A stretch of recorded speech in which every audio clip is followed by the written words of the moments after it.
Shalom, shalom. We're going to be picking it back up, the letters of Peter. And we're going to be back in 1 Peter chapter 1. We're going to pick it back up at verse 5. 1 Peter chapter 1, picking it back up at verse 5.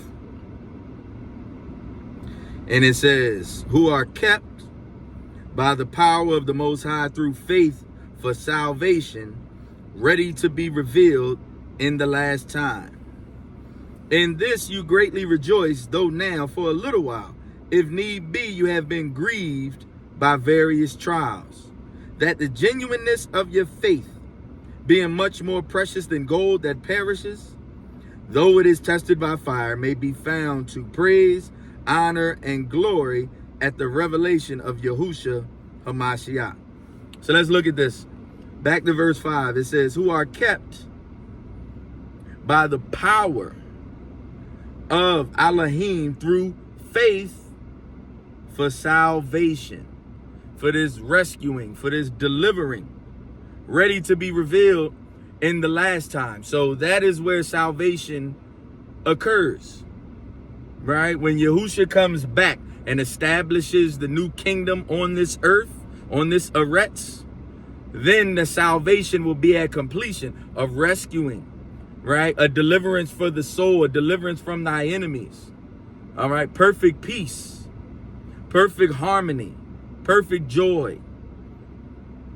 Who are kept by the power of the Most High through faith. It's going to take faith to endure to the end. It says, he who endures to the end shall be saved. It's going to take faith. We got to trust and lean on the Most High, not to our own understanding. Keep pushing. Jeremiah 29 talks about seeking him till we find him. When we seek him with our whole heart, that's where we'll find him. We have to be close to him. We have to cling to him, right? And this is how we do it. In this word, obeying this word, getting it in our hearts, getting all the garbage out of our hearts.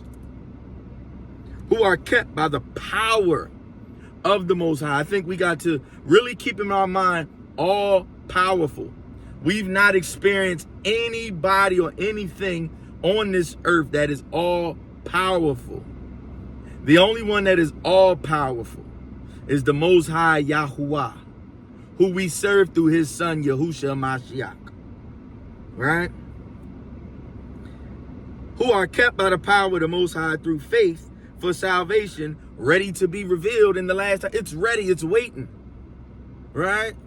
It's just in the Father's perfect timing. This is our goal. This is our hope. I don't know about y'all. This is where it's at. Right? I used to desire that championship football game. I used to desire that promotion. I used to desire that date. I used to desire that car. I used to desire a lot of stuff. Oh, when that show come out. When we go to that bar, when we go to... Listen. Salvation is where it's at. Who are kept by the power of the Most High through faith, emunah, for salvation, that deliverance and rescuing, ready to be revealed in the last time. In this you greatly rejoice. In this you greatly rejoice. Though now, for a little while. And that little while, it can feel like a lifetime to us. Right? We're living in this little while.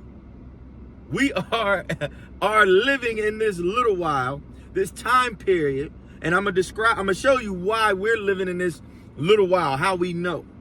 It says, if need be, you have been grieved by various trials. I don't know about y'all, but for the Israelite man and woman, 9 times out of 10, you are grieved by a multitude of trouble. Even if you in your life is situated beyond measure, you got a relative, you got a close friend, you got a neighbor, you got us, the rest of the Mishpachah, the rest of the family that is grieved and going through trials. And as the days ramp up, these perilous times, right? And we're seeing the wickedness, right? I think they just had something at the Olympics. I don't watch that stuff no more. But the opening, yeah, they were doing some wicked. The heathen doing what the heathen do. We shouldn't be surprised. from your political situations to the economic situations. They talking about getting rid of, they've been talking about it for a while, getting rid of the paper currency, going straight to digital. I don't know if y'all been watching this, but through certain digital apps where we transfer money, they are taxing it, right? They are taxing. Instituting Satanism and homosexual agendas into your children's school system, right? Allowing certain violent, this is what some people don't get. They're allowing certain violence to ramp up and increase, right? So at one point they could come in and say, listen, in order to situate this, let's strip everybody of their weapons and let's go ahead and declare martial law. They're allowing people in by the droves, right? To replace you Israelites. Trust me, all this, I don't want to work that job, tired of this and that. I get it. But they looking to replace you, right? You ain't got to worry about it for long. And we're going to start needing each other. No longer do we look at each other as the enemy. We got to stop. You're not my op. I'm not your op, right? How can I? I don't control your water supply. I don't control your food supply. How Israel beef with Israel? We don't own nothing. We ain't got nothing. Half of y'all don't even realize who you is. In this, you greatly rejoice. What are we rejoicing on? That salvation is going to be revealed in the last day. We ain't going to have to go through none of that stuff, plus a multitude of other stuff I didn't have time to name, because I ain't got enough space to name all the stuff Israel go through. In this, you greatly rejoice, though now for a little while. If need be, you have been grieved by various trials. This is why the trials is here. That the genuineness of your faith, being much more precious than gold that perishes, though it is tested by fire, because gold gets tested by fire, may be found to praise, honor, and glory at the revelation of Yahushua Mashiach. When the Father can look at you and say, well done, my good and faithful servant. That's the goal. That's what we fighting for. To crucify this flesh. To try to love your brother and sister. To try to serve your brother and sister. Right? To keep that marriage together. To keep being in them kids' life. Right? To keep trying to bring home that paycheck. To try to keep your health right. To study to show thyself approved. To fast. To pray. To crucify this flesh. To say no to these human wicked desires. This is what we fighting for. Gotta teach a brother or two. Teach a sister or two.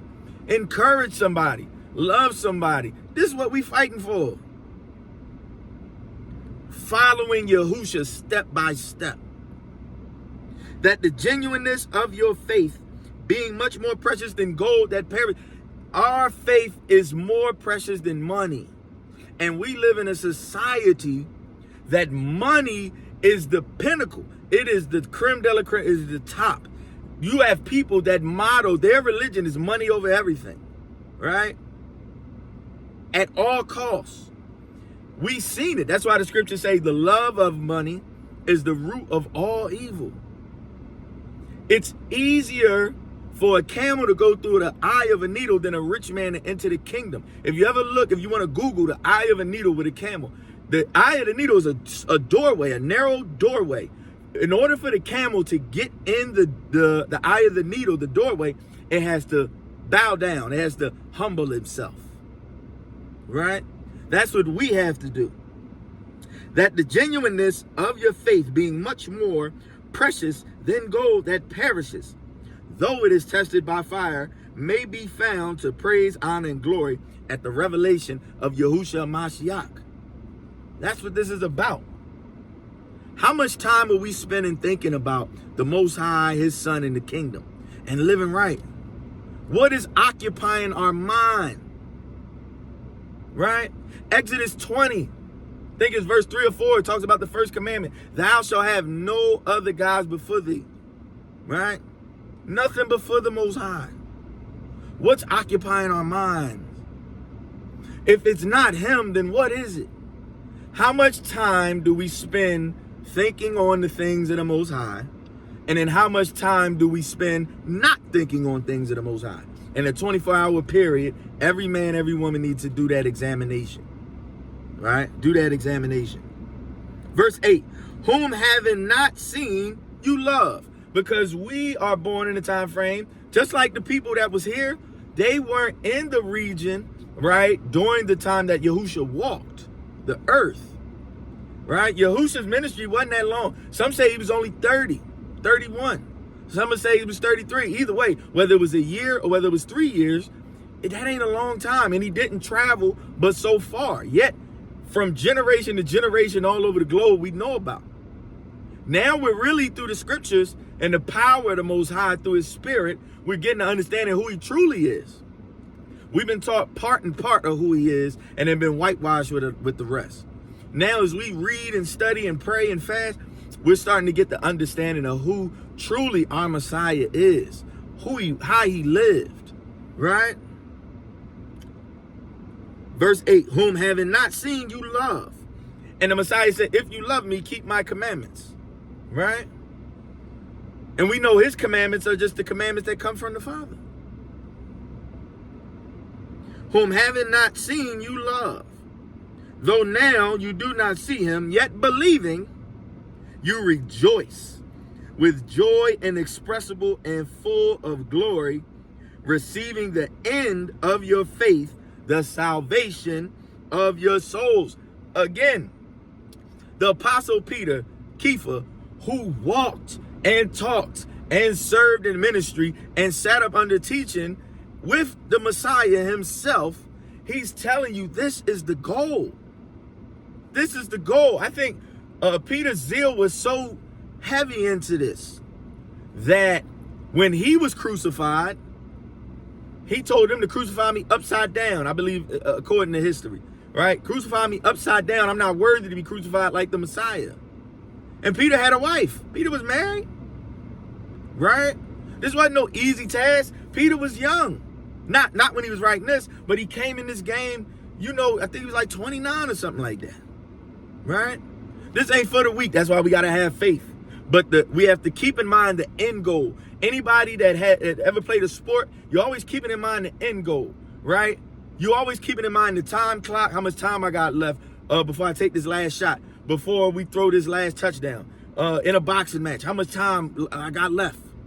We have to remember there's a time clock on this thing. Only thing is, we don't know when our time is going to get punched, when our time clock going to get punched. So we hope and we fight and we keep that faith. Verse 9, receiving the end of your faith, the salvation of your souls. That's the end game. That's the completion, right? My faith isn't I don't have faith so I can go get that new truck, right? My faith isn't I got enough faith where I can hit that lottery. I got enough faith so I can get that crib. Yeah, the Most High blesses people with cars and houses, and sure. It heals us from our infirmities, which is important. But the end goal, right, is salvation. That's where it's at. That's where it's at. Verse 10, of this salvation, the prophets have inquired and searched carefully, who prophesied of the grace that would come to you, searching what manner of time the spirit of a Mashiach who was in them was indicating when he testified beforehand the sufferings of a Mashiach and the glories that would follow. To them it was revealed that not to themselves but to us they were ministering the things which now have been reported to you through those who have preached the gospel to you by the Ruach HaKodesh sent from heaven, things which angels desire to look into. Angels desire to see this. They're watching, right? Recording. You got fallen demonic spirits that are hating. They're watching. We in a fight, y'all. And we don't wrestle against flesh and blood, but against principalities, against powers, against spiritual hosts of wickedness, right? In high places, these wicked governments, these entities. We fighting, y'all. Keep up the fight of faith. Hallelujah. Shalom.